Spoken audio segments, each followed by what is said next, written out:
And then one last question for you. I've noticed from the first time I interviewed you over the summer until this week's candidate forum that you participated in, that your answer when asked whether you believe Donald Trump's lie that the election was stolen from him has changed a bit. You told me back in July you didn't really answer it directly and you talked about election integrity, but even at the forum I was at, or in October, I saw you applaud when Josh Mandel said that it was stolen. So where do you stand on it right now? Do you think the election was stolen from Trump? Well, one of the things that we don't do in politics very well is we don't define our terms. So here's what I'd say to you. There's no question, no question that the election was rigged against Donald Trump. Let me explain that real quickly, because that's certainly not a lie. That is absolutely 100% concrete fact. Let's go through it. And Molly Hemingway, by the way, does a great job in her book of just dissecting. Election laws were changed in swing states. That's not an opinion, that's a fact. These laws that were changed were done unconstitutionally in some cases, like, for example, Pennsylvania. Votes were counted that by law should not have been counted. Not my opinion, but by fact. So that opened the door wide open to the possibility of fraud. So that's number one. Number two, there's no question that big tech, big corporate media, not only put their thumb on the scale, they put their entire body on the scale against Donald Trump. The best example is the Hunter Biden laptop story. In October, not 900 years ago, just this past October, that story, 51 national security experts said it was Russian misinformation.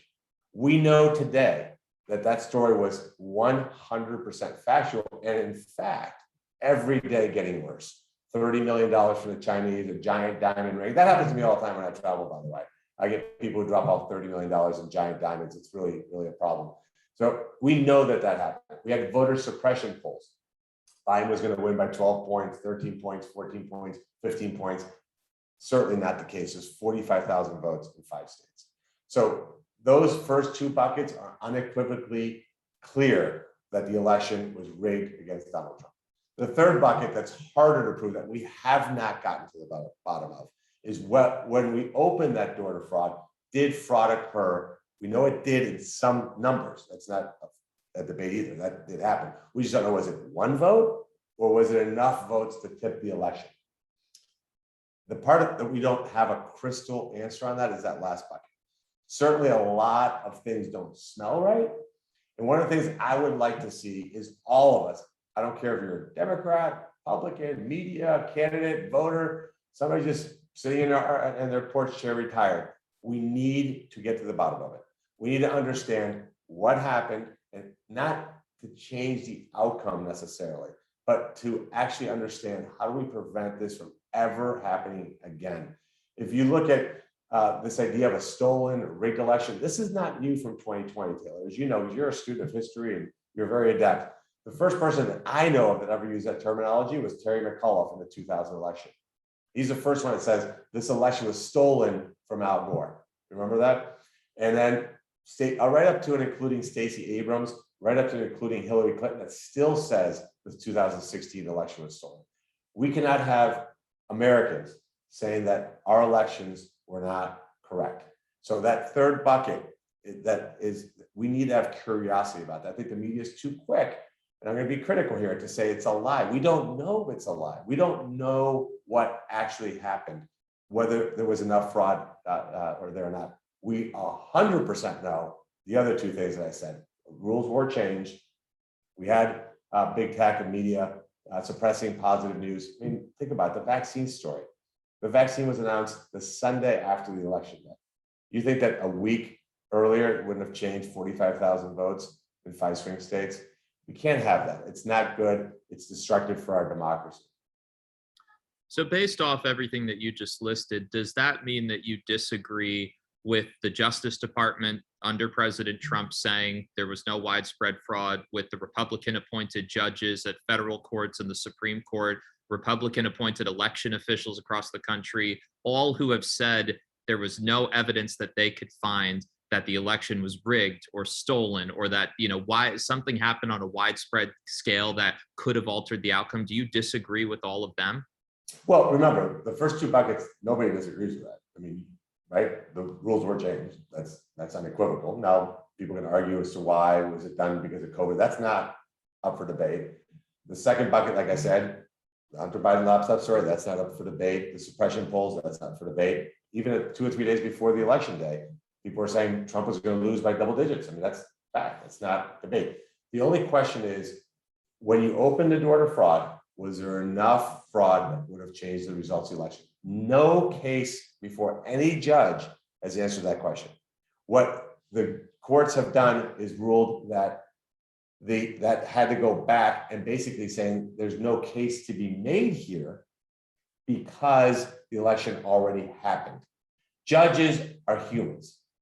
They understand the implications of saying, well, we got to rerun an election, or there was fraud, you got to go back, you got to redo this. They understand all that. So there was never a ruling by any judicial system that said, boom, boom, no fraud. In terms of the Justice Department, though, did say. Yeah, so I'm going to go there. So in terms of the Justice Department, is what they said is they found no widespread fraud, but really didn't have the chance because of timing to really properly investigate it. I think one of the things that we should all agree on, even if you take the predisposed to think this didn't happen, all of us should agree it shouldn't be a question among anyone. And if there were 2 people on earth that said, hey, I think voter fraud happened, so we need to investigate this, we'd probably say, oh, well, 2 people out of 350 million, no. But this is a huge part of the American population that feels that the election, there was some funny business that happened, a lot of weird things, right? Well, why not investigate that? Like, why not? But Bernie, and Sorry sorry to interrupt you, but it has been investigated. Multiple states, Republican-led states, have held audits. Ohio did an audit. It came out 99% accurate. Other states have held audits with similar results. I understand what you're saying, and obviously you don't want the electorate having, not having faith in the system, but official after official and Republican official after Republican official has come out and said, we have found no evidence of widespread wrongdoing. We've checked the numbers. We've audited the vote. There's nothing there. So where I get confused and where I press people, candidates and lawmakers on, I understand that 50% or some odd of the population feels this way, but is that because Donald Trump and then politicians like you are continuing to insist something was wrong? Or is it because of actual evidence? And so far, we don't have any actual. No, but Taylor, don't put words in my mouth. I love you, so don't put words in my mouth. I'm not insisting fraud happened. What I'm saying is we have to answer the question and be very, very transparent to make sure that we properly investigate it. Election was November 6th, 7th, right? 8th. Mm-hmm.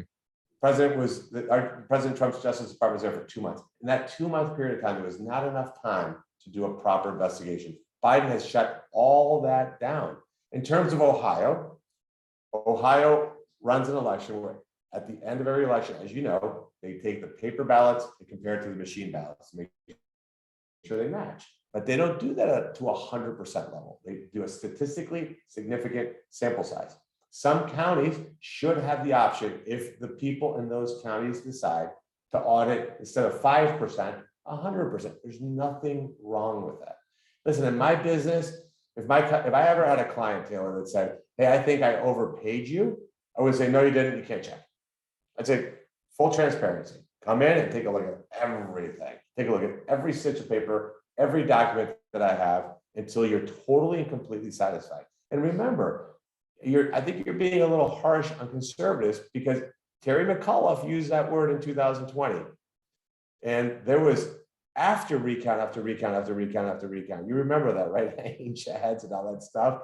And then Stacey Abrams to this day hasn't conceded that she's not the governor of Georgia. Hillary Clinton for 3 years said that, paid for a dossier that was funded by her campaign that launched one of the most divisive investigations in US history, accusing Donald Trump of being a Russian agent. You can not like Donald Trump and not like his policies. That's something that's a personal decision that you make as an American citizen. But to say he's a Russian asset for 3 years, Adam Schiff saying that there was proof of collusion was a lie. So we have to get to the point where we're honest arbiters of saying, I'm not suggesting one way or the other. What I'm saying is let's examine it until we have the vast majority of people comfortable that happened. And I'll point out that you're not disagree with me that those first two buckets of rigged, which is what the case Molly Hemingway makes in her book, is pretty clear cut. That's troubling. You don't want any tool that's used against one ideology can be used against the other. The last thing we want is conservative media, if that were to take over the country, right? And the only thing you had was conservative ideology to, in a future election, rig an election against an opposing party. Listen, I'm very sensitive to this topic, Taylor, because I came from a continent where this is the way it happens. Hugo Chavez won 98% of the vote every time he ran for president of Venezuela. Not good. Castro was democratically elected for 50 years by 99.9% of the population. We have to be a beacon of freedom and democracy. We have to have integrity in our elections. None of us should disagree with that. And I'm not suggesting that I have proof one way or the other. I'm just saying, let's investigate it thoroughly, calmly, unemotionally, and get an answer for the American public. That's not too much to ask. I think everyone agrees that they want investigations and clarity. I think my question as I cover this, and I agree with you, Democrats who have said other elections were stolen when there's no proof in the pudding should be condemned for that. But We're they're a not. year out. We're But a they're year not. out. Okay. We're a year out though from this past election, and people are still, people you share the stage with at events are saying to widespread applause that the election was stolen and that there's evidence of it. And I haven't seen any yet from all the experts out there.